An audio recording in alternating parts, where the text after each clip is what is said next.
Uncle পড়ে গেছে।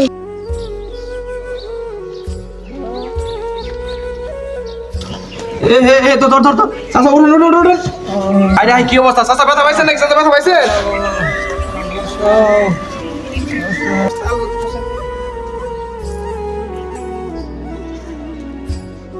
চাচা মনে হয় রোজা আছেন না? হাই হাই রে, এই রোজা নিয়ে এত বড় ব্যাগটা নিয়ে আলগা আসতেছেন। আমরা যুবক মানুষ তাই তো পাই না, আপনি কি আসেন এগুলো নিয়ে? বাবা কি আর করবো?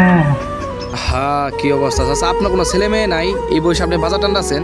বাবা ছেলে আছে, মেয়ে আছে, ছেলে মেয়ে বাদ দিন বাপ মা বুড়াই গেলা ঘরে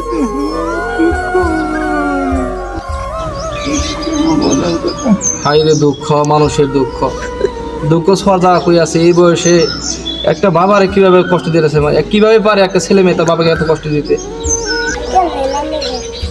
ওড়েন বাবা, আস্তে আস্তে ওড়েন দেই। তাহলে যাহাবে না? আচ্ছা তাহলে দাঁড়ান দাঁড়ান দাঁড়ান, মাঠে যাইতেছেন রমজান মাস, যেহেতু বাবা যাবেন, এই যে ধরেন আপনার এই কিছু টাকা দিলাম, এটাতে গাড়ি ভাড়াতে যাবেন, বুঝছেন? আর যে কিছু টাকা থাকবে এটা ইফতার নিয়ে কিনে খাইয়েন। না বাবা থাক, টাকা পয়সা লাও না বাবা, তোমরা আমার যে উপকার করছো আল্লাহ বাবা তোমার বাসায় রাখো, আল্লাহ বাসায় রাখো। আরে চাচা সমস্যা নাই, এটা নেন না, আমি যদি আপনার ছেলে হইতাম আপনি নিতেন না? এই বাবু টাকা রাখেন। বাবা আমার এত বড় উপকার করলাম, আমার দোকান দাদা আপনি তাহলে দেখে যায়। আচ্ছা দেখে যায়। হাই রে, মানুষের কপালে কি দুঃখ, এই রমজান মাসের দিন বুড়ে বয়স বাপটারে এভাবে কষ্ট দিব? আমাদের বাপ মা আছে, এরকম তো করি নাই।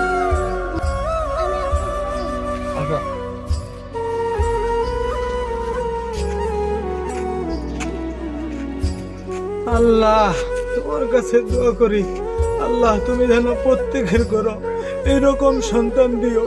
আমরা প্রতিনিয়তই দেখতে পারি বৃদ্ধ মা বাবারা কত অবহেলিতই ভুগছেন।